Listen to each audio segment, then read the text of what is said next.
Good evening. Thank you for joining us for the October 1st Board of Selectmen's meeting. If everybody would rise for the Pledge of Allegiance. I pledge allegiance to the flag of the United States of America and to the republic for which it stands, one nation, under God, indivisible, with liberty and justice for all.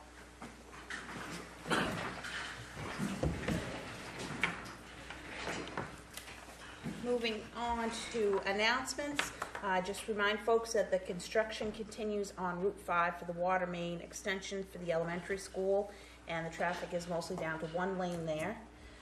Also like to remind folks that the lake drawdown, the winter drawdown, is going to start on October 15th, so that's a couple weeks away. And also under announcements, as I do every October, October I start wearing purple to signify that October is Domestic Violence Awareness Month. And in our country, every day, 3 women and 1 man are killed at the hands of somebody that they love. There are a lot of cases of domestic violence in Maine, and Waterboro is not immune to it. So for folks that know somebody that's in a violent relationship or is in a relationship themselves, there are resources that are available to you. Caring Unlimited is the local York County domestic violence advocacy group. They have a lot of information on the web, and they have a 1-800 number. So just speak out about domestic violence during the month of October, and like I do every October, I'll be wearing purple to each one of the Tuesday night meetings. Any additions or deletions to the agenda?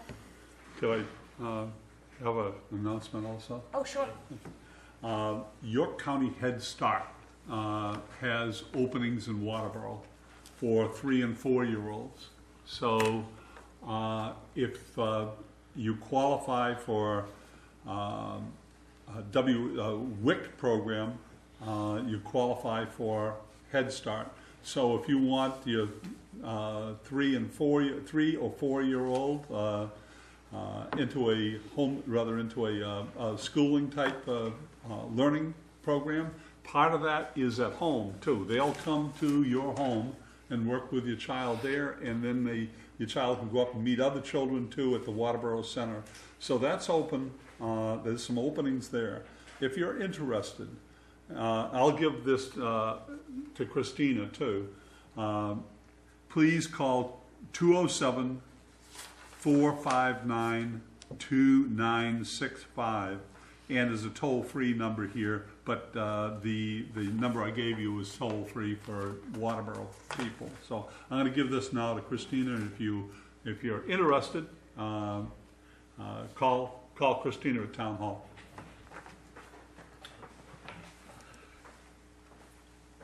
Is that okay? Of course. Can I do that? Yeah, thank you. If we can maybe post it out, Sure. in the. Gordon, you have an announcement? Yeah, while we're talking about awareness months, it should also be noted that October is Breast Cancer Awareness Month, so we'd urge all ladies to have a mammogram to make sure that they can curb this deadly disease. You'll also probably notice the Maine State Police registration plates on their cars. They're also honoring breast cancer awareness, and they will have pink plates on the cruises. It was a special design. So pink and purple's better than pink and blue, though. Yeah. Okay, additions or deletions to the agenda. Tony and Heather, I don't want to ignore you. I know that you're here because you were hoping that we were going to add to our agenda. Well, from what I remember, we were on the agenda last week, and you told us that we would move it to this week. So Well, what ended up we didn't get happening? notification that we were canceled. So. What ended up happening is we were anticipating something from our attorney on Wednesday afternoon.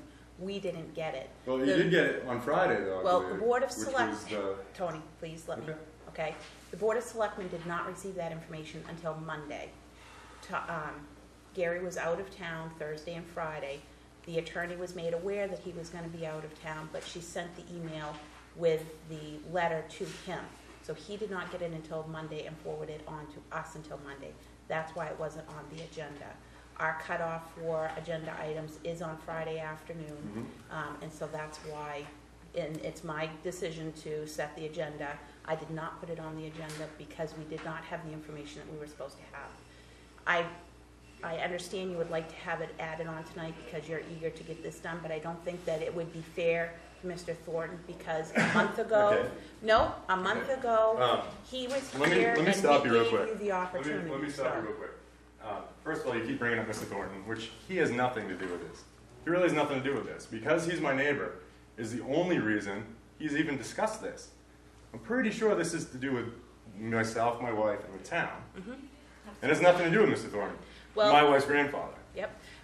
What we have to consider when we do consent agreements is we have to consider input from the neighbors. Concerned citizens. The concerned citizens and people. So because he has expressed an interest, we do have to consider. I think he's expressed more than enough things. And I can't imagine there'd be anything else for him to express. I do have a copy of this letter, which I had no problem getting last Friday. It's very short. It doesn't say much of anything except for there's not much the town can do. She goes on to say that a consent agreement would be a good idea. There's no other. I mean, I can read you quotes from this, but I don't think you want me to. No. I hope that you've all read it. You've all read it? I mean, we And got it it doesn't on mention Have you read it, Gordon? once. Have you had a No, I chance to read haven't. it? No. You read it? I know Gary's read it. John, have you read it? Read, Have you read the letter from your lawyer concerning I my read it consent agreement? last night, I think. Okay, so it seems to me that everyone's read it. I mean, again, it's not a long letter. If the only reason that you don't want to do this tonight is because Mr. Thornton is not here, Huh? that's absurd. Absurd. I've waited months. I've come every week for months now, doing exactly what you've asked me to do. Mm-hmm. And you need to understand that right from the start, I had never done anything wrong. I was given a piece of property. We expanded on our home over the years. I've gotten building permits. I've gotten occupancy permits. I've put a lot of money into my house. And you're essentially holding that over my head. By no fault of our own. No fault. We've done nothing wrong. And I come here week after week after week. And you've got to know how much I have in the lawyer fees and other things right now. Something needs to get done. I mean, this just gets put off and put off and put off. And you guys put a lot of stock into Mr. Thornton and what he thinks about it. No one seems to care what we think about it. Well, You've not even asked our opinion on most of these things. Well, I think But that's because you we call understand. Chuck and say, hey, Chuck, come on down, because we have things we want to talk to you about. The only thing that Chuck has provided you with is the fact that he'd like to sell his land. Well, that's great. I'd like to sell my land too. But it doesn't mean that I'm going to buy it. Nor do I have the means to buy it, nor the desire to buy it. So that's a non-issue. He has an attorney, and we have to notify his attorney just as we did your attorney. Well, I don't think you do. I mean, Well, I would disagree. Okay. And I respect, I understand that this is a frustrating process for you. It's been long and it's been drawn out. I still Believe like to me, know there's why nobody we're that in would this like to get position this that we're off in. I the don't board more understand than. why my grandfather is an issue if even in your lawyer's letter, he's not brought up once. Not once. Because like I said, we have to consider, I understand. and that is at the advice I think of you've our considered attorney him. Can I and ask you another. one Over and over question? again. If the next time he comes, the same thing happened the last time because he can't physically deal with this, is this going to keep getting put off until he can? Because that may Is never it not happen on the again. docket because he can't be here tonight? No, I think that the issue is he has an attorney now, so we'll have this on the agenda for next week. And he'll have the attorney, he'll have the But opportunity. it says right here, and again, I can read this to you, but it says from your own attorney that you have no recourse. It doesn't matter what his lawyer says. also It doesn't matter what Chuck says. It also says that we don't have to take any action. you can take no action. Absolutely. So what would you tell us to do if that is your decision? What are we supposed to do from that point on? Right. I don't know. We need to discuss it as a board. Now that we have this letter, we need the opportunity to discuss I just it. don't understand why in the last over 2 months now that you haven't discussed this already. I mean, you Because- got to have some sort of idea what's going on with this. We can't just keep coming back and coming back and coming back because essentially this is just taking up more of our time and money and your own. Yep. Like I said, I understand your frustration. We're not going to address it this evening. Great. So, It will safe be on to the say, agenda it'll next be on week. the docket for next week. It will be on Be the on the If agenda. it agenda. isn't, are we going to be notified I this will make time? sure that you are, Because but we it keep will. asking people to notify us if we're going to be on it or off it, and nobody ever does. It So will be we're on gonna- the agenda next week. If it is not, I will make sure that you are notified. Okay, we will see you then.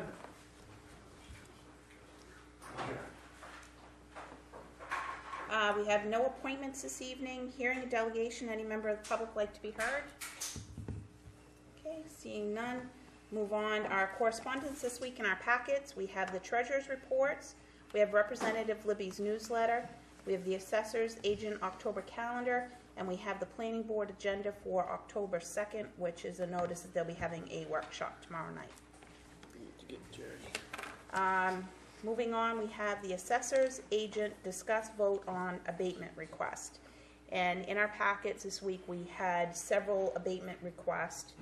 1421 through 1432 and 1435 were all abatement requests that were related to the computer issue that we've experienced. Do we need to wait for Jerry to act on those ones? I don't think so. So I, Make it move that we accept his decision. okay, so that would be 1421 through 1432 and 1435. Is there a second? Second. Okay, all those in favor? All right. Hi, Jerry. Hi. We already took action on 1421 through 1432 Okay, and 1435 because those were the ones that were related to the computer issue. very good. So that just leaves us with 1433 and 1434.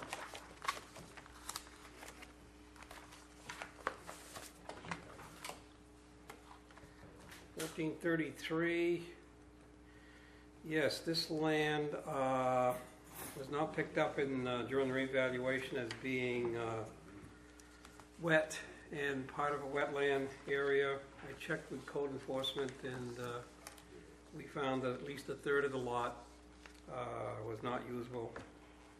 And looking over the math on the bottom two paragraphs, most of the values during the revaluation went up 2.5 times. This one had gone up 3 times, which means that probably we did not even spot the fact that it was in a wetland.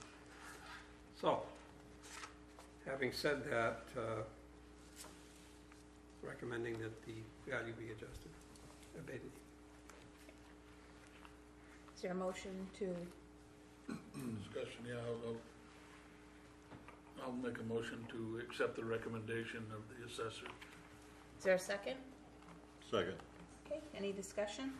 Yeah, is this part of the same computer glitch, or this appears to be, No, this is new. yeah, so it's something else that the program is changing? No, this is a case where the owner has decided to put it on the market for sale and is understanding that what he has is not as valuable as what we have. And in looking at the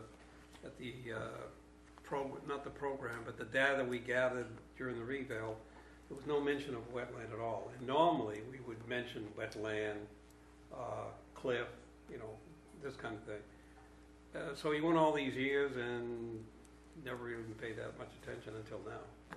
So he's putting this up for sale, you say? It is going to go on the market. He's not doing himself a service by reducing the value of his land, is he? Other than He's- getting some a refund on his taxes, but No, he's going to be asking. I guess he thought he'd be lucky to get the 60. David, any questions? No. Gary? Who determined it was a wetland, Jerry? We looked at the maps that Code Officer Mark had and found that it was part of a wetland. So no boots on the ground? No boots on the ground. I don't know if I'm reading the same document here, but both of those say tree growth. Are you on 1433? I got 1433. If it were a tree growth, those were affected by the name is Libby. It's page 29 in the packet.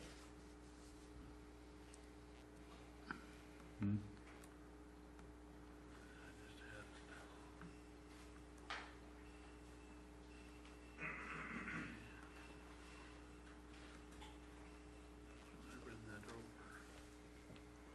Some filler. I have another question. Go ahead. Is this a forested wetland to either Jerry or Mark? No, what, The map shows that there's a forest and wetlands. Okay.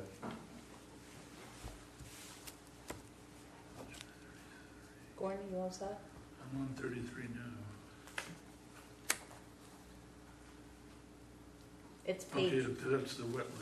yeah. I get that. There were so many of them in here, I read some that had tree growth in parentheses as the reason why, and I thought it was those two because the others were different.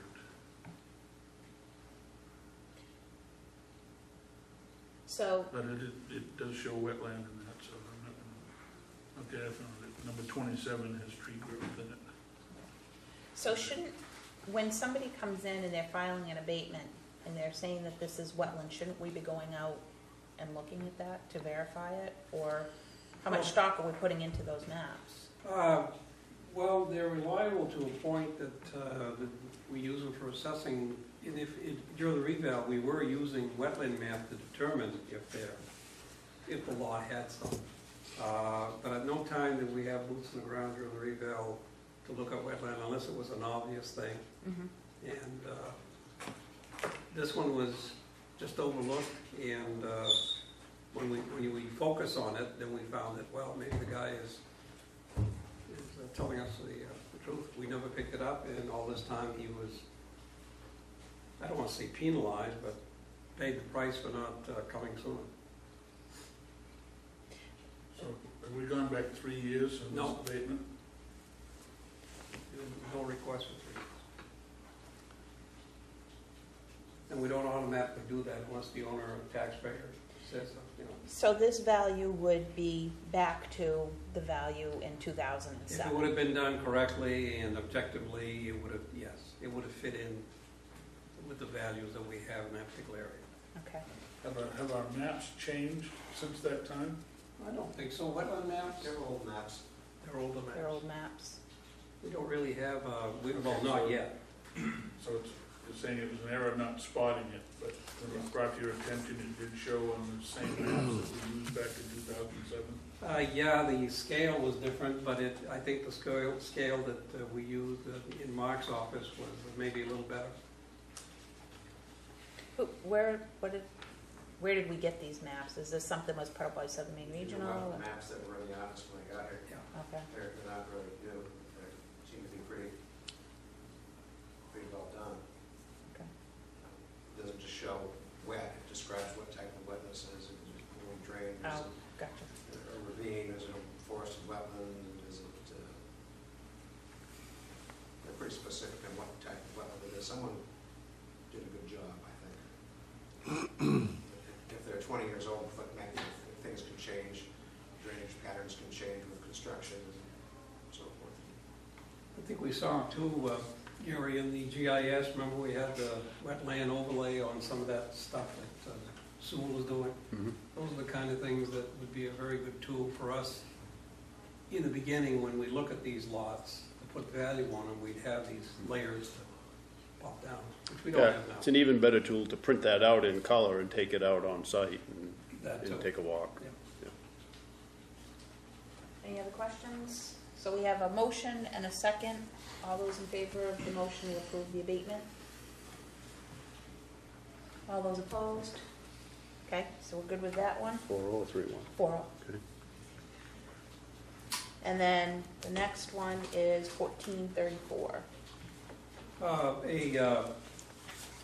This one was before the board before, because this is Castle Lyons, this is the one where he ended up going to court because he found out that a subdivision that had popped onto his land used part of his land to create one of the lots. And what we've done is merge this used to be subdivision lot with a higher value as part of his real land that he has already abutting this. So it's already been included in his abutting land. Can't remember how many acres, but, well, it contains over 125 acre lot. The one we're dealing with is an 13.83 acre parcel. The lot lines are gone from this? We haven't removed them on the map yet, but we just done the hash mark, but they should be repaired. Was the subdivision plan changed at the planning board? I think that was before the planning board, and I think Chairman Doug may have been before this board discussing it about, I think the gentleman was here as well. I guess they had a problem with the legality of the subdivision. Okay. So you're saying, Jerry, that this 13.8 acres was part of a subdivision that the owner, a separate person from this landowner here? Or was No. this all part of the same person? It was part of his land. He had it surveyed. I guess he had a pretty good survey and found that the subdivision done by a previous abutter had gone over onto his land. And so when they filed the subdivision plan years ago, they filed it erroneously, but it only came up when the new owner did a survey. So was this land improved or just left? No, it has no road to it. Okay, It's a really paper subdivision. all right. So I'm not sure I've gotten this right, but if we're not taxing this parcel of land to this person, are we taxing it to somebody else? No, we were taxing it to somebody else, then we were taxing it to this person as a billable subdivision lot, and now we have attached it to the rear parcel that he owns now. So it's being taxed in a different account? Yes.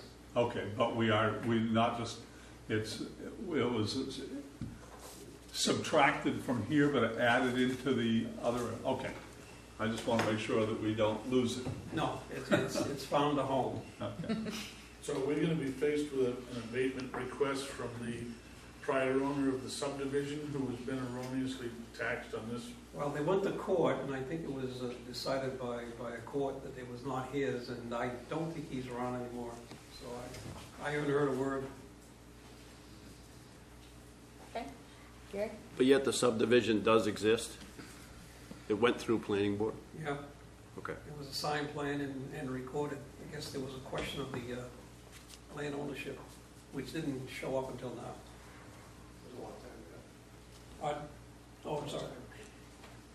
Okay. So is there a motion to approve the abatement? So moved. Second? Second. Any discussion? All those in favor? Okay. All right. Thank you, Jerry. Okay, I just want to tell you one thing on the abatements to date. We have granted $23,873. And in looking at the supplemental files that will bring us some money from those that may not have been assessed correctly, there's about another $35,000 coming in January. And there's a potential for 30 accounts that receive tax bills with zero amounts. They actually got tax bills with zeros. I'd like one of those. Yeah, I know. Well, there are 30 of them out there. And those also will also contribute to the tax amount that we should be collecting. So were new bills generated? Not yet. Because they're zero, we don't have the capability of producing until we go through a supplemental process, which is January. Now, will these people be penalized on penalties as far as, I don't think they should be. No, it's not in the system to do that. It's a case where we had a meltdown and we're identifying who should get bills, and then we'll proceed in January to send them out. So if we know that there was an error with the bill, why do we have to wait for a supplemental to be done? Why can't we correct it now and send them out? Why can't we do a correction? The printing company doesn't do supplementals, so we have to do them internally. Oh, you mean go through the supplemental? Why do we have to wait to send out new bills in January? Why can't we correct them and send them out now? That's a good question. We don't have our act together now for the supplementals because we're still looking and finding them. So I say January probably is by the time we will find them, put totals of evaluations to them, and then put them on a list with the account numbers. So if it can get done sooner than January, it will? If you get, yeah, but we're running into, it's already, well, October, November. Yeah, if it could be done in December, we'd do it in December. So what is the difference between supplementals and the 30 that got a zero billing? None. A supplemental is a supplemental. It means it was omitted from the original commitment book. And because it was omitted from the commitment book, it's deemed a supplemental. So it doesn't really matter what the excuse was or the reason. It wasn't in the commitment book. Okay. So with all the computer glitches that we've had this year, I can't ever remember what we've had so many issues. Is all of this going to be squared away before we have? Dave has given me a laptop this morning with a date of September 8. He was able to restore the records. So we have the September 8 records. I've taken a look at some of the ones that are broke, and they look pretty good in there. So it sounds to me that we already have what it is you're saying, a correct tabulation of the assessments. How are we going to make sure this doesn't happen again? Is it, I mean, was it a software issue that we've been in touch with a software company to find out what the problem is? Well, it was the first, when we said okay to print, the totals were okay and met the commitment the night we signed the commitment, within reason. And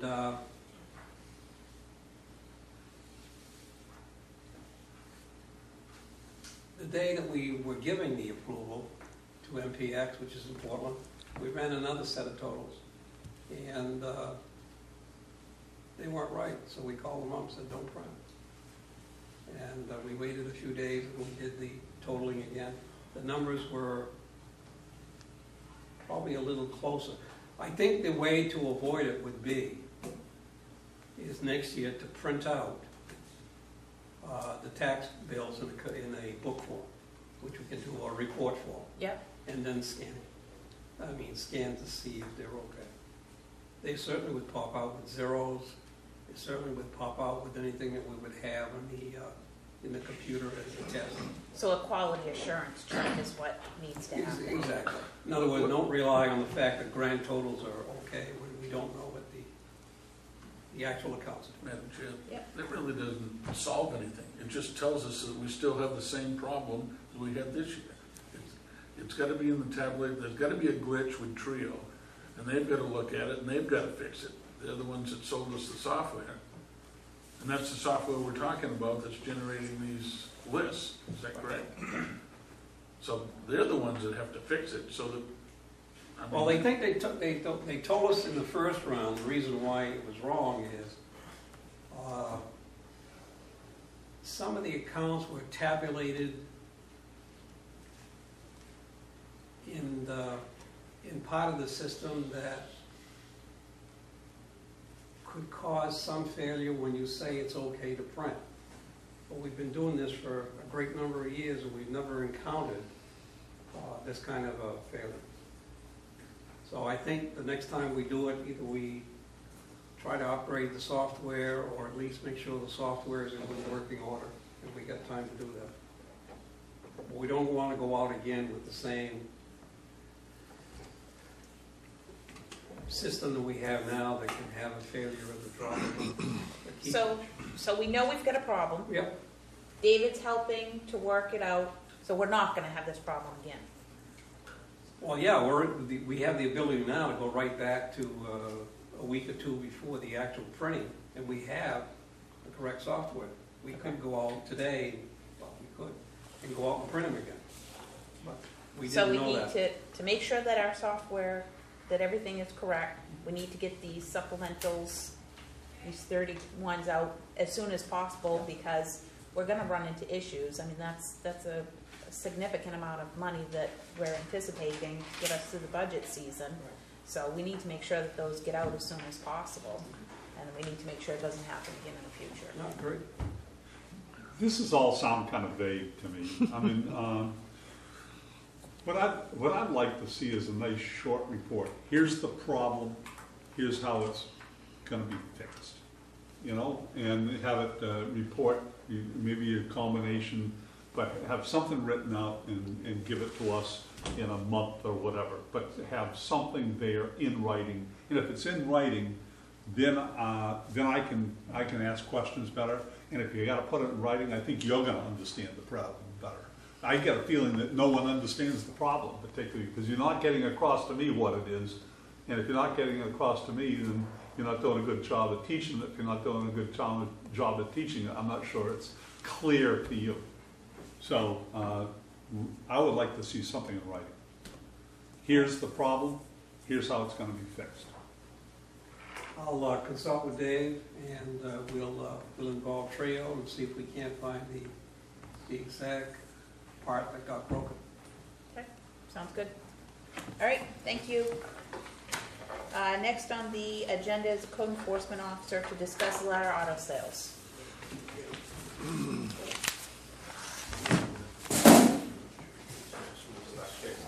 I saw it jump out in front of you. I've been asked to come before you folks tonight to talk about ladder auto sales. It's up on Route 5. It's got quite a history. In the 1980s, that property was taken to court by the town. The town prevailed, and there was some, the court said they needed to go to town and get some town approvals. So in 1993, the town planning board allowed car sales and car repairs on that property. I'm really going through the packet I gave you in the order that I gave it to you. Front page was a Waterboro planning board meeting, 1993. You'll see some conditions that went along with the approval. It said they allowed 2 unserviceable cars, 5 repairables, and 2 stock cars. Well, on this property today, there are 92 cars up there. In 2006, a previous code officer wrote a violation to the property owner that is presently the owner, Mr. Garnick, saying that the property wasn't in compliance. It was a junkyard, too many cars, and you got to do something about it. For the next 3 years, in 2008, 9, and 10, the town gave Mr. Garnick licenses to be a recycler of auto parts, which was different in that person, different than being a junkyard. Junkyards are allowed in that district, by the way, with planning board approval as a conditional use, but they can't be approved within 500 feet of any house, school, church, or any type of residence. So I don't see any way for Mr. Garnick to get a planning board approval for a junkyard there, so I've been talking to him about getting rid of the cars. I don't think I've ever seen any sale prices on any of the cars. If there's supposed to be an auto sales facility, I've never seen a price on a car, or a balloon, or a streamer, or anybody kicking the tires, looking to buy a car. It's been pretty much a recycling facility, and it really looks like a junkyard to me. In the picture in the very back, you can see all the cars.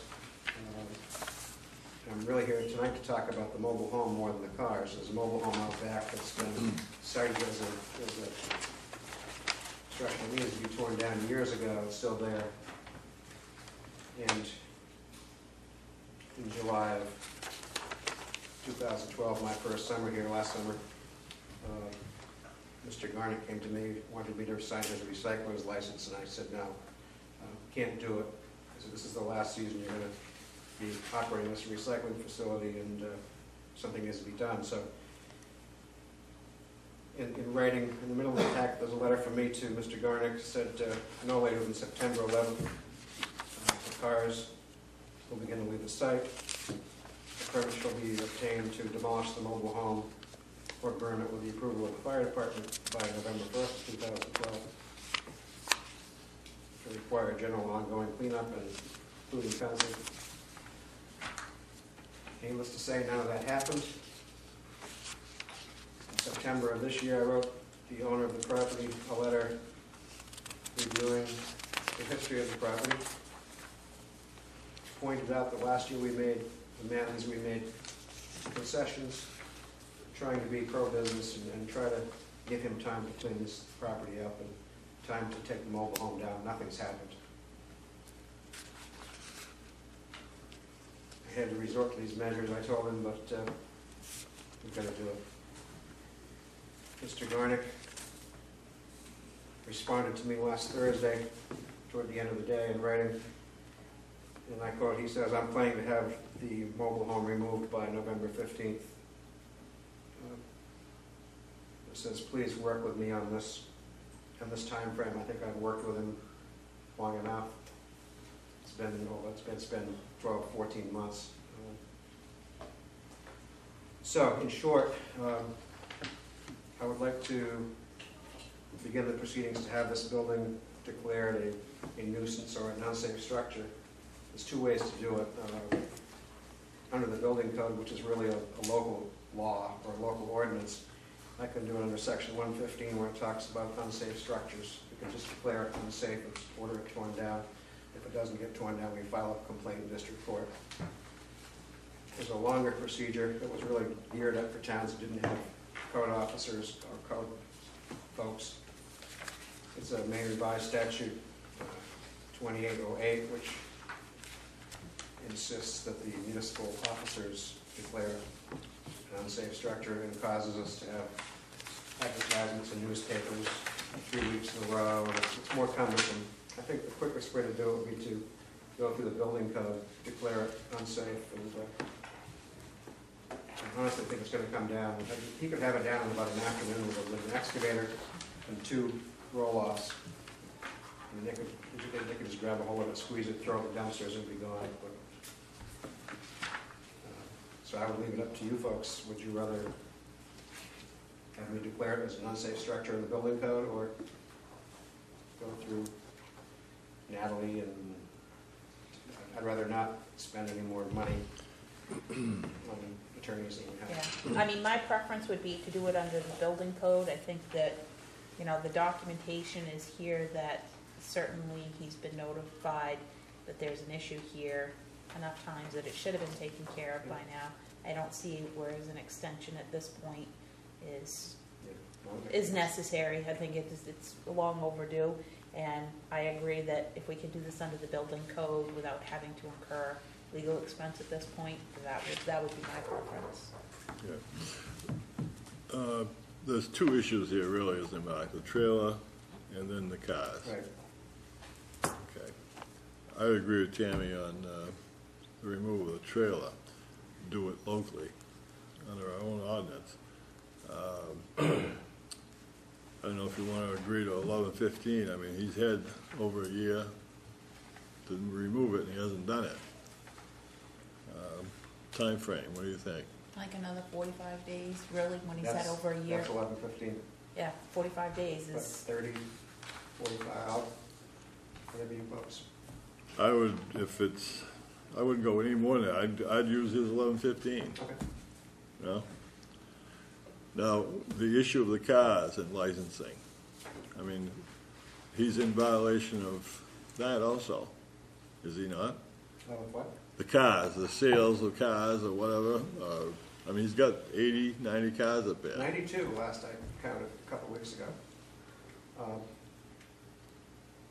He had been operating not as a car sales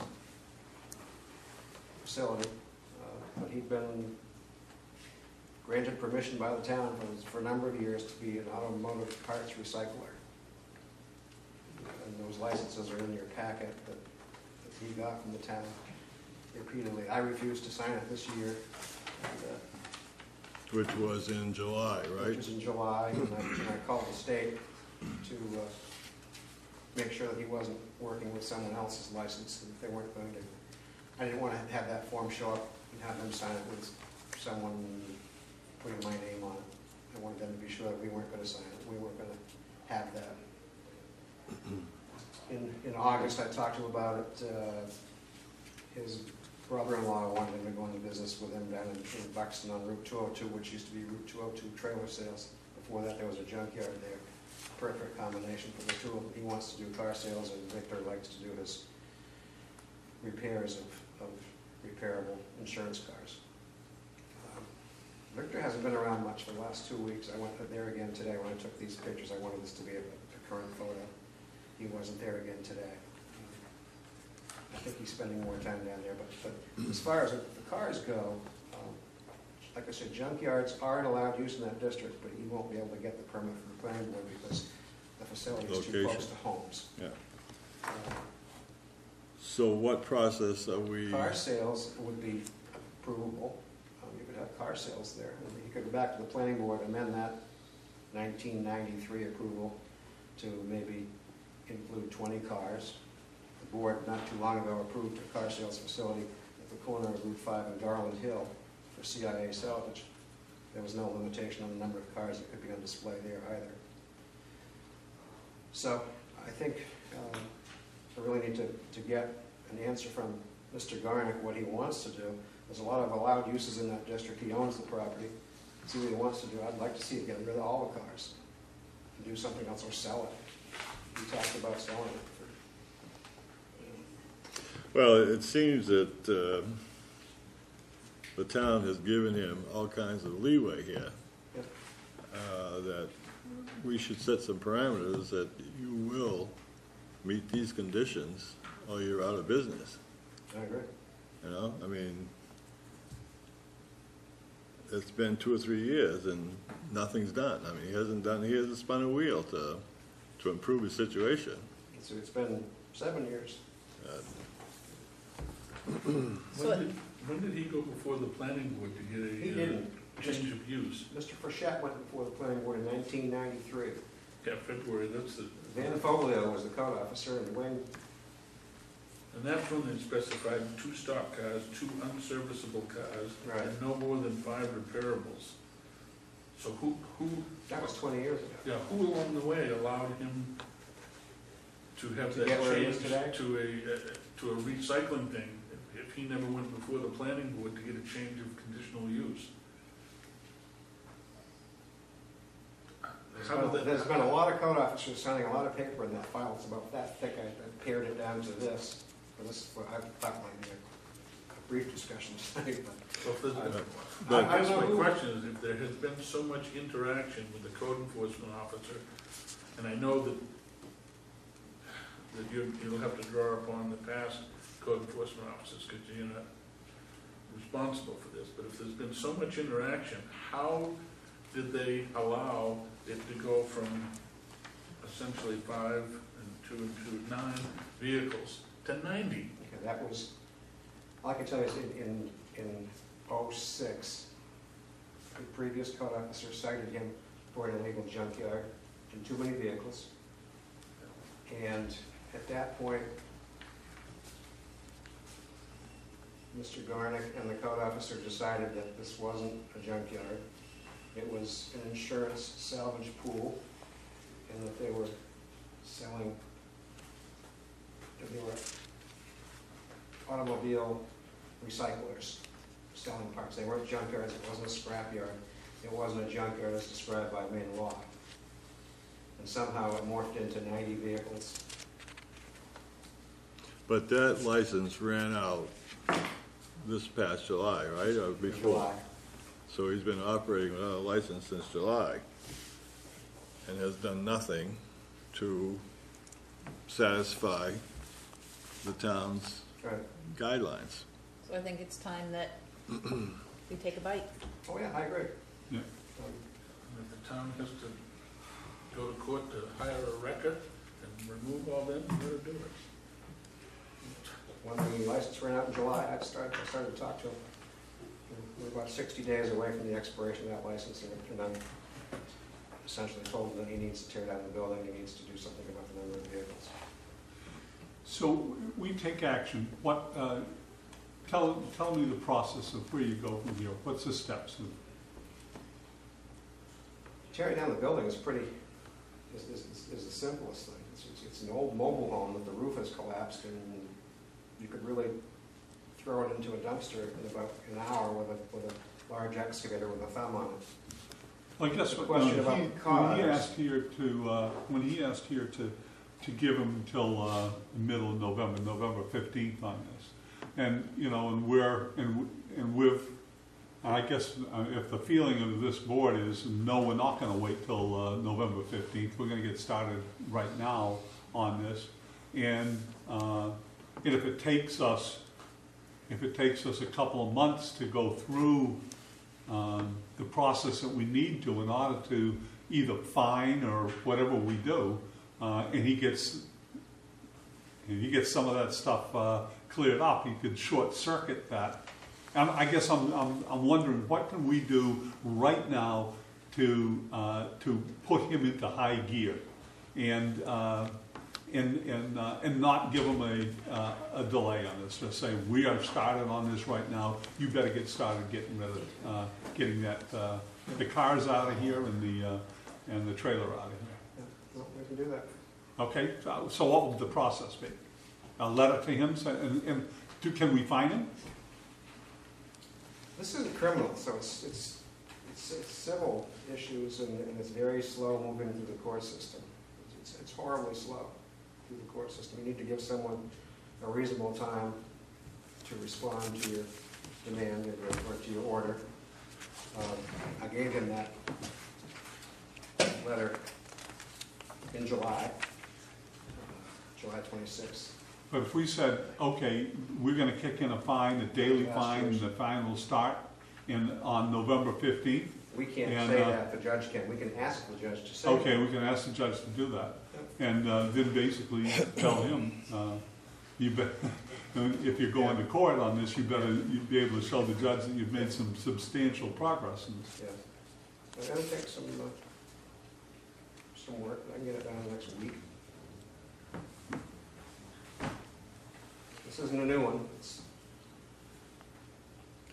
So you can get it done in next week. Are we talking a trailer? Are we talking a trailer and cars? I'll make demands on both. And what would the demands be for cars? How will you state that, or what will you base the cars on? An unlicensed junkyard. Okay. I call it a junkyard.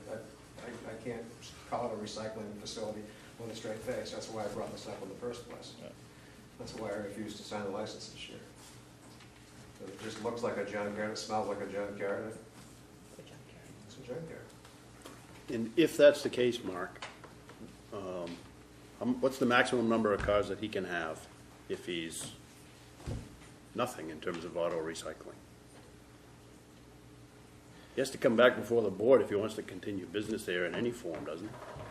Planning board now, not the select. I think you'd have to come before the planning board. He needs to let us know what he wants to do, what he's gonna call himself. Right.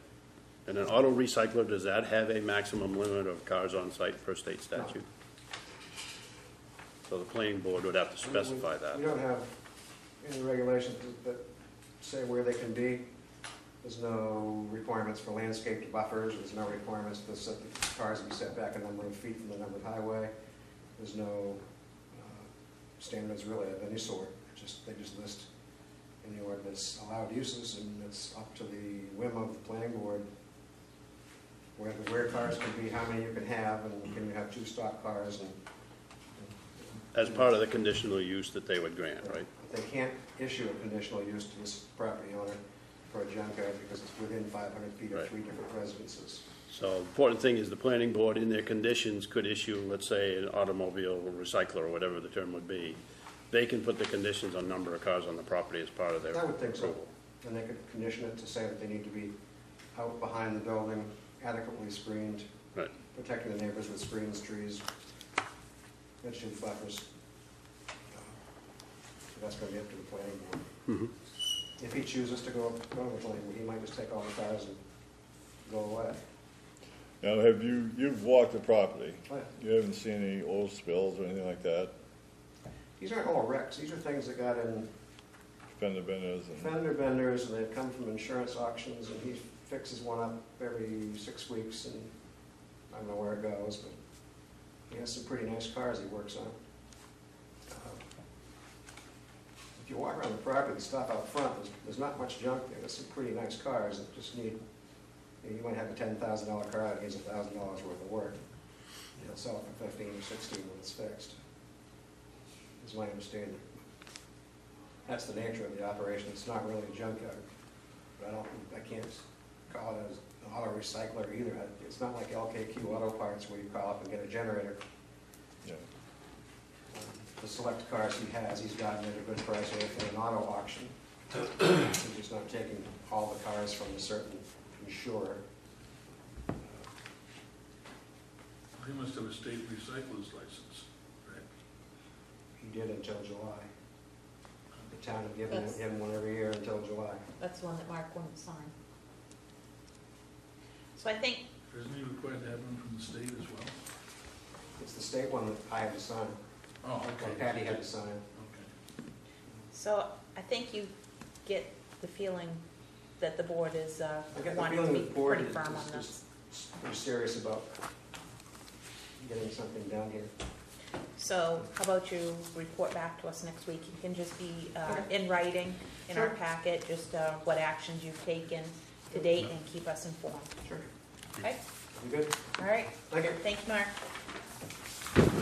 Okay, next on the agenda, our always entertaining Parks and Rec That's a Director. tough act to follow. I don't know. Thank you. Madam Chairperson, thank you very much. Nice to see everybody this evening. I'm not sure we've been together since the fiscal year cracked, so I figured I'd start present and work my way backwards. Try not to be as long as Mark, who just talks endlessly. We've got PACO coming on Friday. I told you guys about that project that they created with us to build and replace the pavilion. Got a couple of low-res pictures here for you folks to see. The new one will be 1/3 the size larger than the previous one they built. I'm really excited about that. Got a permit from Mark last week. Everything in order and legal. They poured their cement foundation last week. They'll be out Friday at 7 a.m. going at it. They expect to be done by 3 o'clock. I'm going to buy them lunch, and we're really excited about that. It'll give us a nice sense of community. We can start doing summer stuff down there, camp out stuff. I know John would be interested in. Show movies on the pavilion, get a projector, stuff that the community can get involved with. It's cheap and basically free. So that'll be exciting to get us into next year. Maybe if the weather's right, we can do something down there in late October, but we've got a very, very busy October like we always do. Mike and I have staging coming tomorrow to tidy up the rest of the shed project that we took on this year. Bought the paint with funds from last fiscal year, and we've got 3 sides done. We've got all the soffit, the fascia boards painted and in the shed ready to go up. So we're going to put the staging up and try to get all that wrapped up in the next couple of days. We have a swap meet, I think, on October 20th. I have a permit for annual swap meet for the Snowmobile Club, which has been very, very good to us. They allow us to have our luncheons down there. We've got 3 more luncheons left this year, one on the 10th of October, another on the 24th, and then our final luncheon of the year on November 7th that the Waterboro Association of Businesses sponsors for us. And that's always a nice thing for community involvement, business involvement, get the people to come out for. So we'll be putting that program to bed for our 15th year doing that. Really a nice thing. Having a good turnout for that every week, every other week we do it. Go Bill Park's in good shape. We got the buoys out of the water last week and a nice day. It's been beautiful weather. Nice day to do that. Took the anchors out this year. Came out nice and easy.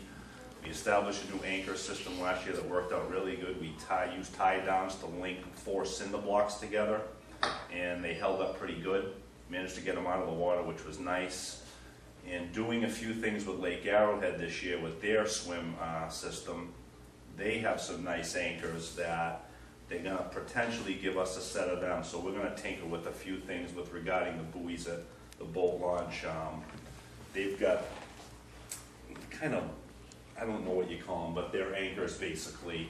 They're circular and they tie their anchors to them, their buoys to them. And I just like the way they come up out of the water rather than cinder blocks dragging along. Yeah. Did you get wet? Not really, a little bit. Todd got wet.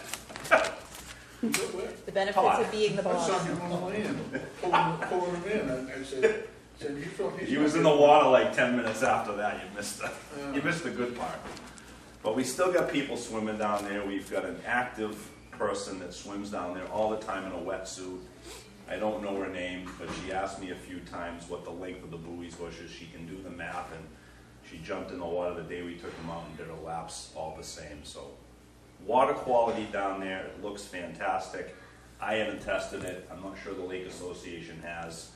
But from a standpoint of just looking at it, tasting it even, and just being in it, it couldn't be better. And you can see how the sand is being washed and the sediment is being washed. It's coming down the mountain and getting spit through our system that we put in the lake, put in 03, 02, and it comes out over by the stream. You can see that clean washed sand that's coming all the way down the mountain, basically. We've had some significant rains this year. We've had plugged up drains on several occasions. I've had to go down there 5 minutes to get them loose again, but it's doing its job. And we had that system drained, kind of like a septic system. A1 came at the beginning of last year, I think, and cleaned that system out. They said it looked great. There wasn't anything in there that was a big deal. So we're like on an every 4-year, 3-year dump plan on that. I think it was $400 to do that when we did it last time. So we're just trying to wrap up our stuff for the winter here. We got picnic tables still out. We'll start to wind that down a little bit, but it's so nice out. We're pretty much leaving everything out there. Taking away some barrels, taking away a little bit of picnic tables here. We'll take the porta potties away slowly, but we always leave one out for the ice fishermen too. So the outdoor stuff is in line right about where it should be. We've got our fall program catalog just came out. We've got, starting to get busy. We've got a couple of registration dates for all of our programs, October 8th and October 22nd. 5 to 6:30, 5 to 7 over in my office. Get some registration going, and then we'll start our season like we've done the last few years with a free clinic for anybody that's interested in basketball grades K through 6. Varsity coaches and the high school coaching staff and middle school coaching staff came out and helped us out, introduced themselves to the kids. Kind of a nice gig to have done. We did it on a Saturday last year. I think we're targeting November 2nd. We're targeting November 2nd for that day, but we'll firm that up when we get a little bit closer to that. And we've got 2 trips planned. We got a trip to the casino on October 11th. It's basically full. And we've got a Portland Museum of Art trip on the 29th. It's got some availability for that. Both cheap, basically just paying for transportation and entrance. Should be a nice time. We haven't been to the museum in, I think, 3 years now, so there's got a lot of updated stuff there. I think the people will have a good time with that. We've got some committee applicants, I understand. We've got some new committee members. Excited about that. People I know a little bit, and I think they'll provide a nice refusion of energy into it. Bob Gobill came by today, spoke with him a little bit about that. We've got a meeting coming up on October 21. Bob's got another meeting that night with Water District, so he's going to check in, give us a quorum, and then I thought I'd take our new committee members out and give them the dime tour, as it were, of our outdoor facilities, and just get them acclimated to what we're trying to do. Frontage's full. Next door, 30 kids, going well. A couple of new faces, but a lot of returning people too. Hearing a lot of good things still. Haven't had any problems. Should provide us with great revenues for the foreseeable future. Maybe need to address something in our next budget with regard to that back room, lighting, windows, that sort of thing. And Gary and I will start that process, of course, with all the departments in the next couple of weeks. Summer, had a great summer, healthy, safe, exactly what we want. Ran our camp over at the middle school. Not where we'd like to be, but we managed. Hopefully we can be back at Waterboro Elementary this year. It's just a better spot for us. Closer to Town Hall, more secure. Not that I have a concern necessarily about being on any school campus with safety from a security standpoint, but you know, there's other people in those buildings, after school program, summer school programs, other stuff. that just gives us a sense of traffic over there that makes us a little bit, concerned. And there's no playground either. We need a playground. These are little tykes. So they had a project over there, certainly an important one for the school. We stepped aside, and we've done it before. So hopefully next year we can be organized enough, and they can be organized enough to get us back over to Waterboro Elementary. Finances from camp this year came in at a hair under 30,000. Last year they were at 31,000, so right about on the number. Pretty good news. 1 or 2% under. Revenues to date today are about 37,000 deposit that I haven't given to Christina because she was so busy and so hot today that I didn't want to upset her. But we're right on line about. We came in last year about 8% under for the year from the previous year, from about 167 to about 158, so about 8% under year over year. And right now we're trending right about even from 2013 to where we were, and it's probably just based on where Fridays are falling. So we're right on line. And we're in a funny time of year. September's quiet, no revenues. October, sports kick in, and then Fundergy's a consistent $2,000 pretty much a week from the 30 kids that are paying us to be part of the show over there. So, questions? Mike, wasn't a secretary approved this year? Yeah, it was. We had. Do you have one? I don't have one. You got basketball coming up, and you got a whole bunch of stuff happening, wouldn't it? I know. Matt and I started the conversations right away in early July about what to do, and we knew we were going to be welcoming Gary to town. So we thought that we would wait for Gary to get in and talk to him about it, and we pretty much did right away. And we thought it would be best to delay for a couple of months the process of hiring, see where we were at. We had a couple of things going on that we wanted to look at first, with benefits for existing staff, and that's town-wide basically, insurance, Obamacare, etc. So we pretty much put on hold. I think we talked about it a couple of weeks ago, Gary. Longer than that. Yeah. Probably, yeah. It's probably probably a month ago, we had a brief conversation. All right, let's put it on hold for a couple more months. There's nothing taking place in September. Certainly November and October are busy, but it's nothing I haven't dealt with before. And we're in the process now of having this thing kick in, and we've had some department head meetings and staff meetings with it.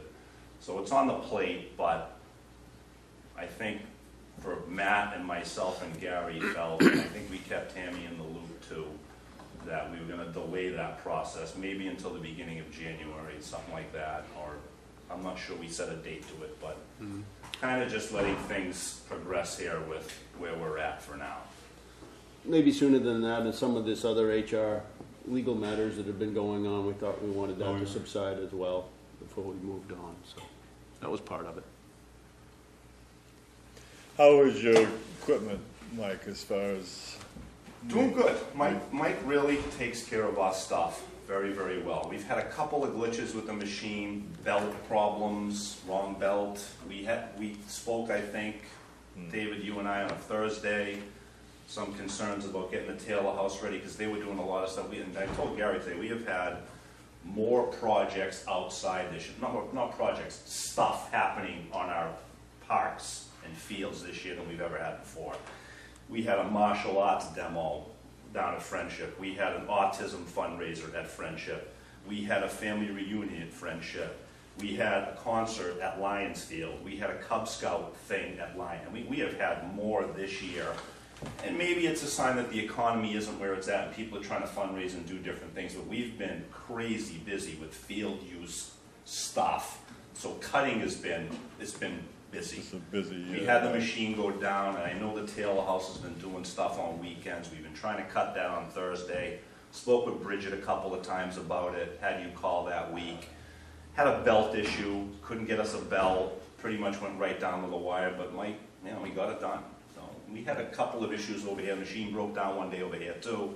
Went through a little phase where the machine was acting up, but running good now. And there's so much sand in our soil that the blades, we can change the blades every week. So I look at Friendship, it's beautiful green grass out there.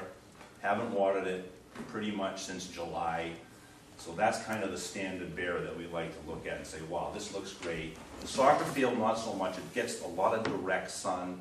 It's a little roasted right now.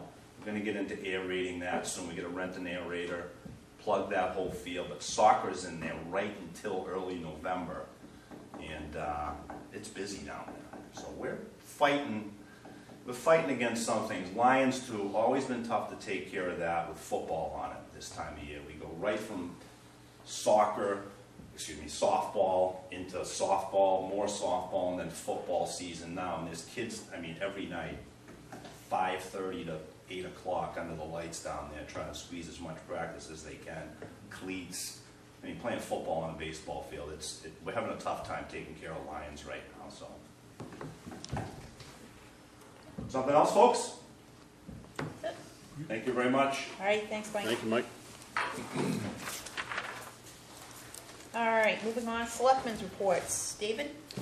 None. John? Yes. Just a short piece on the library committee. Board of Trustees had a meeting this past week, and they've been working on a draft to revise their bylaws, and made a few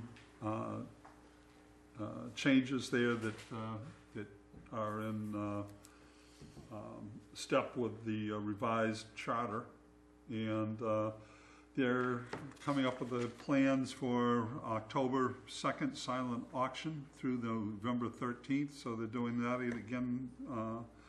Their issues the next meeting, going to be a library credit card, creating that, and a strategic plan. So I'll let you know as far as the strategic plan, and I'll plan on going there next month. Gordon?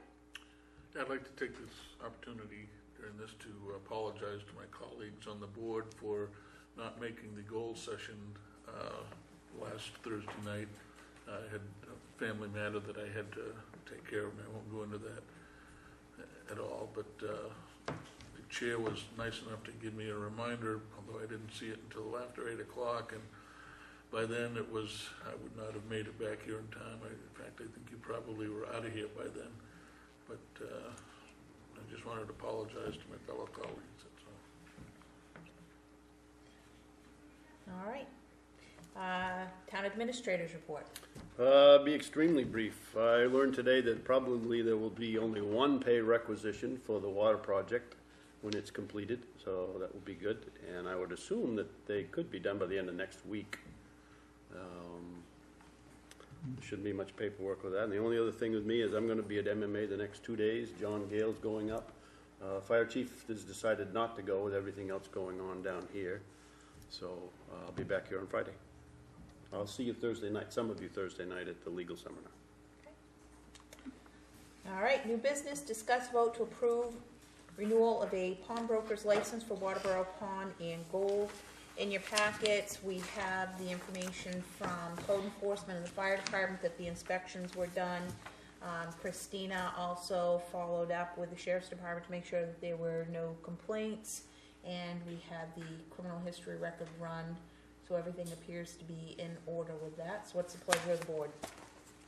Well, just a matter of note, I also spoke with the contract deputy, and he had no information to report as well.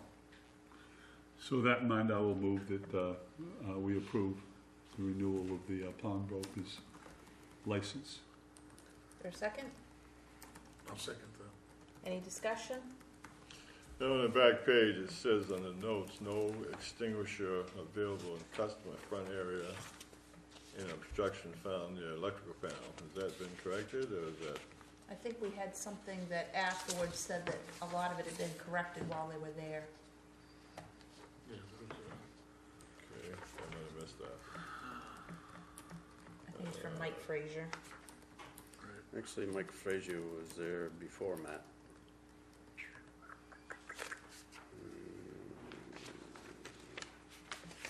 Nine 17.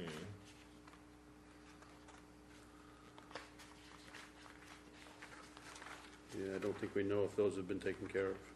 On 9/17, Matt Joyce says items need to be, remove items located in front of electrical panels, clear stock items from stairwell, and clear resale items from around propane heater and show row.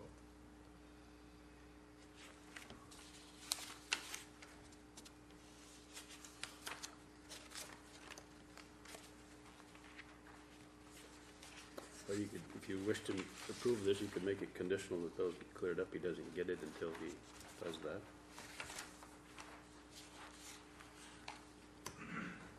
I don't know what those items are. One would think by reading that there's a few things that need to be moved. It wouldn't take very long. I've not been in the building, so. If I can just add, I did speak with Chief Boers, and he said he didn't see any reason to deny the renewal because he felt confident that those issues would be addressed. I don't know if they have been addressed.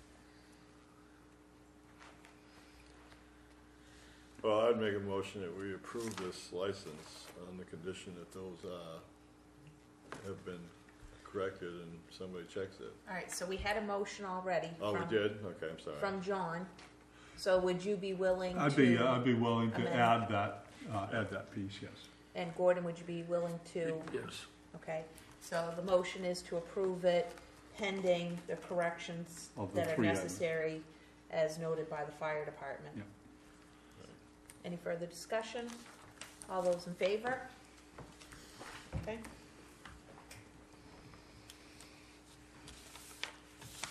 That, of course, would require a revisit. Yep. Okay, next is discuss vote on board and committee appointments. We had 3 different interviews this evening, and those were John Wade, who's interested in serving on the Economic Development Committee and the Public Safety Committee. Tracy Bossy, who's interested in serving on the Old Home Days Committee, and Deborah Harding, who's interested in serving on the Economic Development Committee. What's the pleasure of the board? I guess the question is on John Wade. I heard him say that he's interested in any 2 committees, and I'm wondering, I think I want to nominate him for Public Service Committee, but the next question is the Economic Development versus Budget Committee. He said economic development. He He did. specifically Oh, said work with Tom. Okay, I missed that. Okay, good, then I will move that we put John Wade on the Economic Development Committee and the Public Service Committee. You want to just take the other 2 up as well in one fell swoop? Sure. So Deborah Harding for the Economic Development Yes. Committee and Tracy Bossy for the Old Home Days Committee. Yes. So is there a second? Second. Any discussion? All those in favor? And I think now that gives us enough members on the Economic Development Committee, that should put us at 4, and 3 for the Public Safety Committee, that we should be able to start having committee meetings with those 2 committees. So Gordon, I know you're the liaison for Public Safety, if you want to get with Christina, and Christina, if maybe you could get with Dennis and get some meeting dates set up for EDC.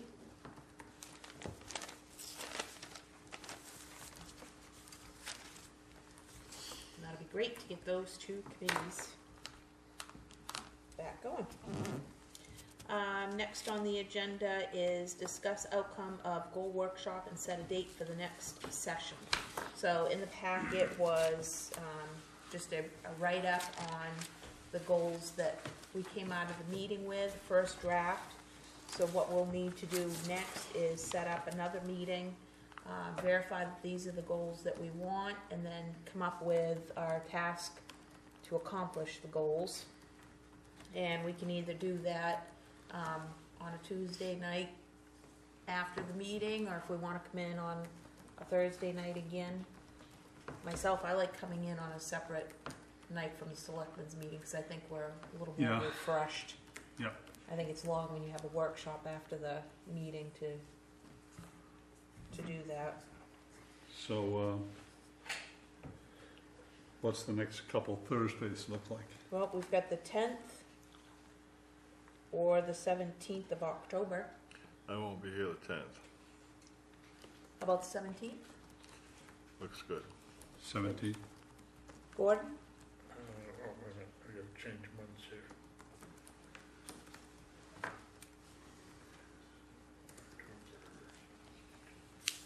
Those are good.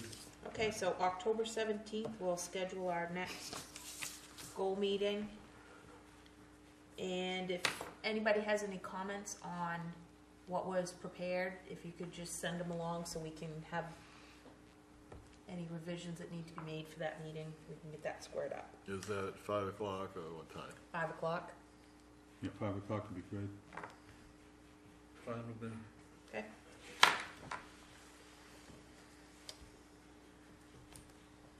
Next is to discuss vote on Selectmen's meeting schedule. One of the things that we've kind of bantered about a bit is that with the new town administrator's position, is it necessary for the selectmen to meet every Tuesday? And we kind of talked about maybe looking at, for the months of October, keeping it as is, and then in November, start looking at going to a schedule of the second and fourth Tuesday of the month for November and December. And then I think we could revisit it in January and see how that worked out. So what would the board like to, we'd be looking at meetings on the 12th and the 26th of November. And then the 10th, And the 24th of December. and I think we would probably not do the 24th. So we would have to kind of talk about what we want to do in December.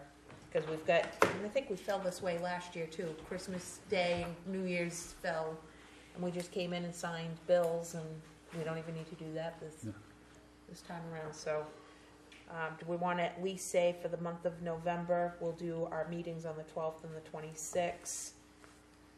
Then for December, do the 10th, and then reevaluate from there?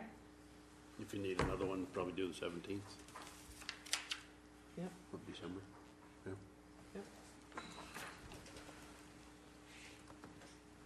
What's the pleasure of the board? I think this is a good move. One of the things we talked about also is that it opened up the other weeks that we have seen sometimes an increased need for workshops, and it allows us to focus on some of those workshops too. So is there a motion in there somewhere? I will move that starting in November, that the board meetings be on the second and fourth Tuesdays, and with an adjustment for Christmas in December. Is there a second? Second. Any discussion? All those in favor? And maybe something that we'll kind of need to talk about, and maybe Gary and Christina and I can kind of get together on this, is talk about how we're going to address department heads and committees reporting in on those schedules.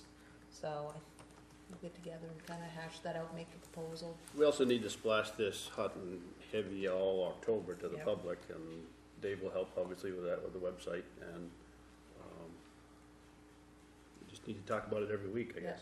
We could just put it under announcements, Christina, so that it stays on there for all of October. Did you vote already? Did I miss it? No, I don't think we did. We're still discussing. Okay. No, we did No, vote. Yeah, we just voted for Yeah. approve the Okay, schedule. I missed it. Sorry. Thank you. 4-0. Apparently I did too. Are we gonna offer an alternate form of entertainment for Tuesday nights when you're off? Well, I think that if we schedule a workshop, we probably can do it on a Tuesday night. Yeah, that was part of the discussion. One of the things that came out of our goal meeting, Gordon, that we talked about was the board doesn't often have the opportunity to just sit and have discussions and bounce ideas off of each other, because we're so structured with our meetings, and maybe going to an every other week. It'll give us the opportunity to have some of those Tuesday nights where we can still come in and we can kind of have those brainstorming sessions. Next on the agenda is discuss vote on town administrator's residency. One of the requirements of the charter is that the town administrator reside in the town of Waterboro unless the board votes to allow for residency outside of the community. I think Gary's established his residency outside of the community, so the board needs to vote on if we're going to continue to allow that. I will move that we allow the town administrator to reside outside the community of Waterboro. Is there a second? Second. Is there any discussion? All those in favor? Thank you. I guess you didn't paint that house for nothing. My wife thanks you. Next on the agenda is discuss vote to set up a meet and greet event for the town administrator.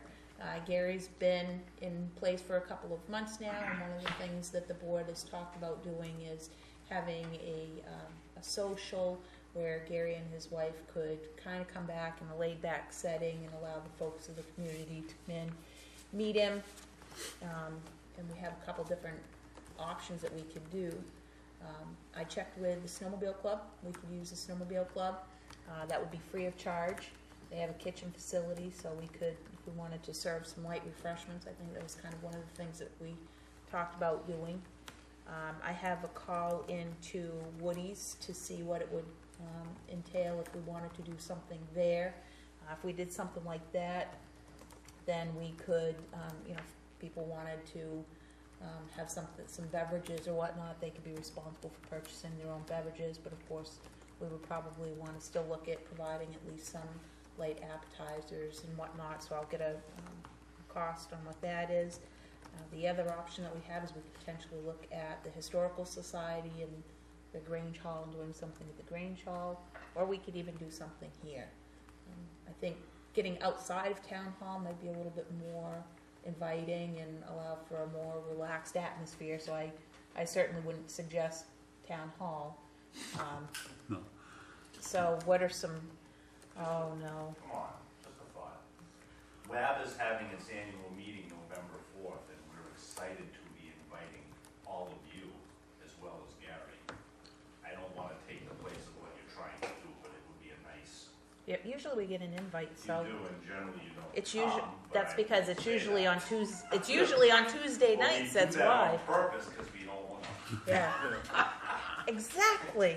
It's on, So- as the secretary of the Waterboro Association of Business. Oh, boy, they're getting desperate for help, aren't they? They are truly desperate. I'm a reluctant secretary. November 4, Monday night, invites are going out. Monday at Woody's. At He's closed just 6. for us. Should be a very big crowd. Yeah, I mean, 50, 70, we need you. Yeah, We need you guys. there isn't, it's a small area.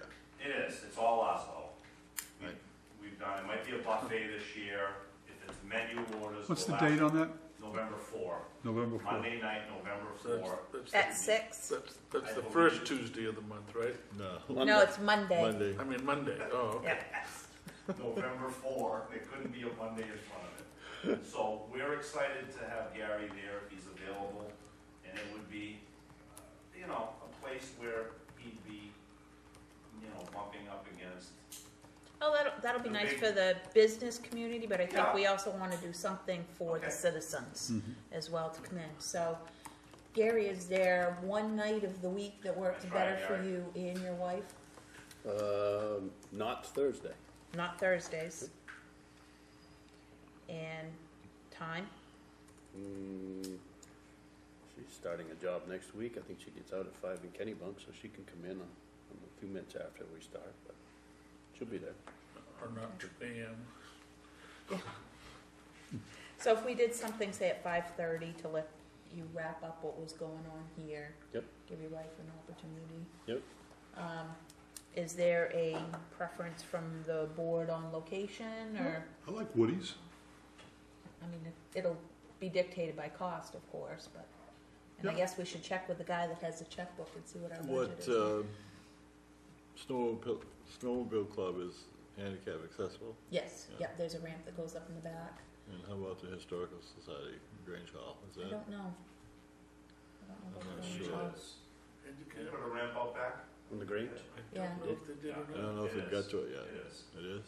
I I know they were, I believe I saw them finishing it last week, and don't hold me to that, but I'm Okay, And they, if I remember right, the kitchen for the Grange Hall is down Down south, south. correct? yeah, So I mean, the snowmobile club, the nice thing about that is the kitchen's right there, Yeah, if we're going that route, so.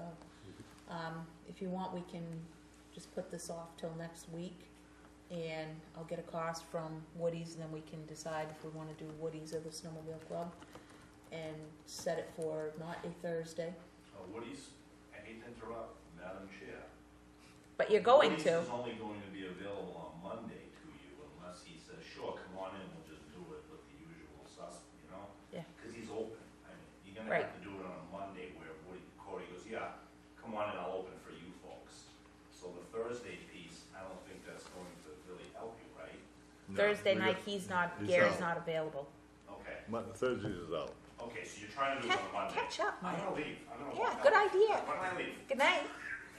Isn't it time for you to go play with Mickey Gary, Mouse again? Tried to help you twice, Gary. Isn't there a cement block in down there at the swimming area? The short rope. I'm gonna go pull up the basketballs, okay? Good. Have All a right, good so I'll talk to Corey this week, find out what that would entail, and I think that gives us two choices, Snowmobile Club or Woody's. Gary, maybe you could check with your wife and see, you know, a date that works best for the two of you. Okay. Pick a date for us, and we'll say 5:30. 5:30 on a Monday, are we talking? 5:30, and Gary will give us Okay. some options on dates. Yep. Mike said Monday, but we don't have to listen to him. No, I was just thinking, he knows Woody's isn't open at Yeah. that time, so it'll, you know, so it, Well, that's assuming that we do go to Woody's. Yep. if we did. If we do the snowmobile thing, then Yeah. Yeah, snowmobile club's great. We can, like I say, we can use the kitchen.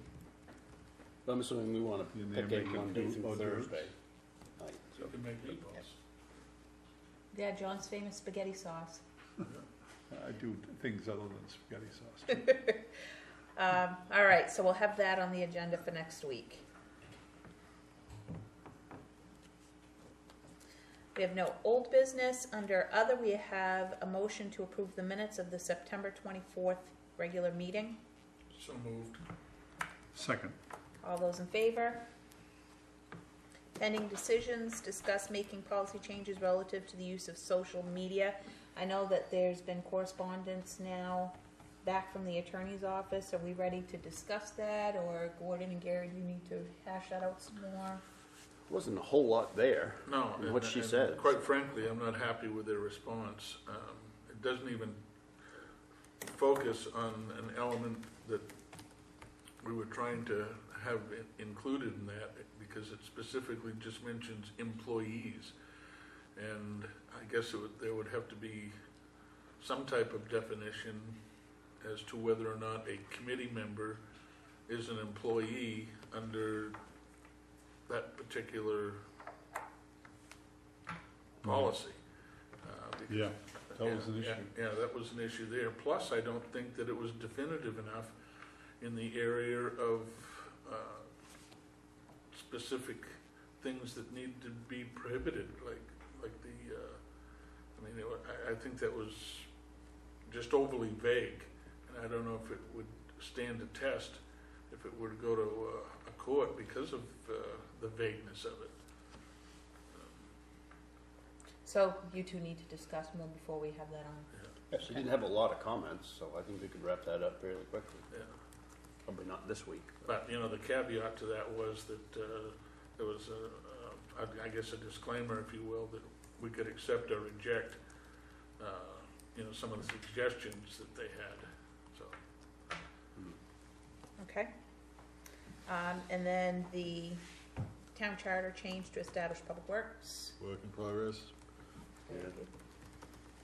Okay, the week's action list, we need to make sure that the 3 committee members get notified of their appointment and work on getting some meetings scheduled for the Public Safety Committee and the Economic Development Committee. I'll take care of contacting Corey at Woody's to find out cost involved with that. We need to let the fire department know that they need to do a revisit of the pawnbroker's office. Make sure that everything is in compliance from that. And we need to make sure that we've got some follow-up from the code enforcement officer on ladder auto sales. And we were looking for something from the assessor and IT on the computer glitches, computer problems. And also need to notify the Thorntons and their attorney that we're gonna be meeting next week, too. Are there any other abutters that we need to notify as well? If we go to public hearing, I mean, that's the thing. If we're going to vote to approve this consent agreement, we still need to schedule a public hearing. And at that point, notice is sent out and then any other abutters would have the opportunity to come in and speak. So, You could do that for next week, because you don't have the state mandated public hearing lead-in time, because this is an informal, I guess it's more of a public meeting than a public hearing. We could notify the abutters and say this is gonna be on the agenda for next week. Kill two birds with one stone if you want to. if we could wrap this up next week, I think that it would be best for everybody involved, us, the Machados. Yeah. So, is the board okay with doing that as a public hearing next week? Right before the meeting. Yep. Yeah. Do it at 6 o'clock? Does that meet any guidelines that need to be met for time? Well, I don't think you have any in No? this. This Okay. isn't part of an official process. I think her suggestion was public notice. Okay. So, yeah, I guess you could call this an official public hearing, but it doesn't have any official function, if you Well, will. it's not necessarily geared towards the public responding to it. It's only those that may have an interest. So it would be just the abutters. So if anything, it would be an abutters meeting. Yeah, that's all we So I would don't notify think- is the direct abutters. Yeah, so I don't think that it falls under the purview of a public hearing. So is that I all would that, agree. all that we do is do a public notice and we have it on the agenda as a regular Yeah. agenda item? Yeah. Okay. Yeah. So That saves I us. won't list it as a public hearing, it'll just be an agenda item and you'll invite public comment at that time. Yep. We'll invite comment from the abutters. Okay, now, Direct I just wanna abutters. make sure, because I need to follow up on this tomorrow, just the direct abutters, the ones that touch that lot. That's my recommendation. Right. You folks can do whatever you want. I Those think are that the- was what Natalie Those are the recommended. only ones that would have an interest. And so I'll just draft a quick letter saying this issue will be heard by the selectmen and, okay. Yep. And maybe we could just touch base with the Machados to explain to them that we're sending out that notice so that we can try and wrap this up next week. And they get a copy of the notice. You know, what it goes out. Yeah, we'll give them And a so call. does Thornton. And whoever. So that will be, I'll just abutters are. send him one too, and then they'll all have notice that it's being done next Yeah. Yep. Tuesday. Okay, that works. So items for the agenda next week, we'll have the consent agreement. We'll have the town administrator's meet and greet set up.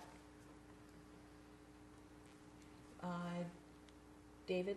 Franchise agreement is gonna be ready to sign. Is that something that you're gonna still do, as a board, or is that gonna go to Gary now? How's I think that goes to Gary now, doesn't it? go to you? For cable TV?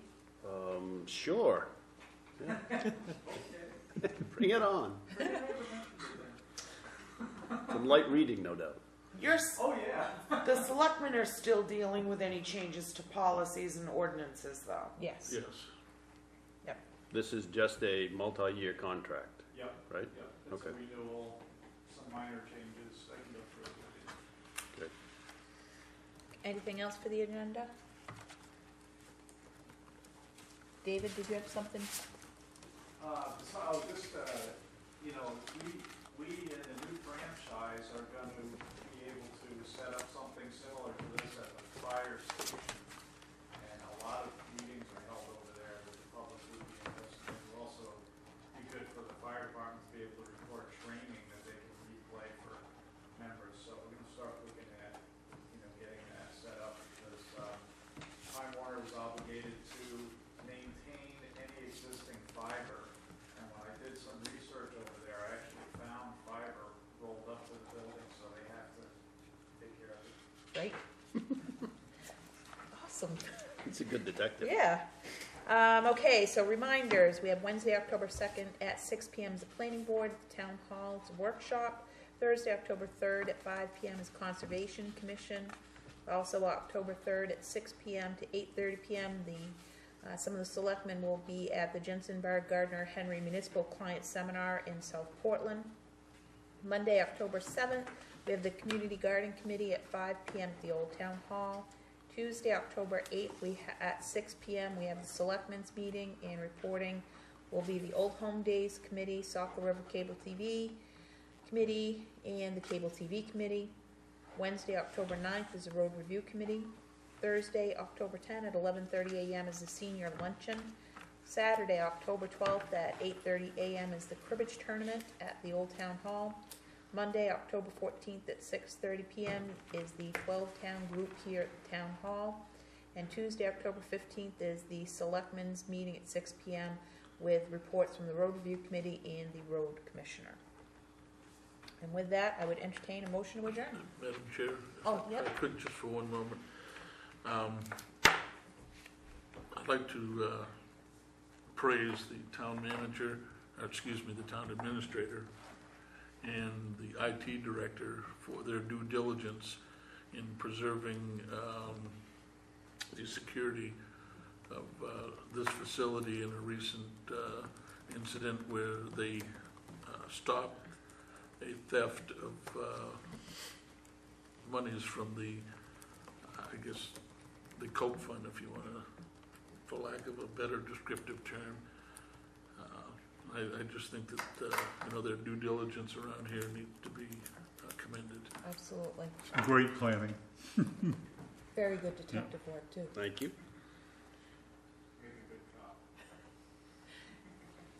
So with that, is there a motion to adjourn? Motion to adjourn.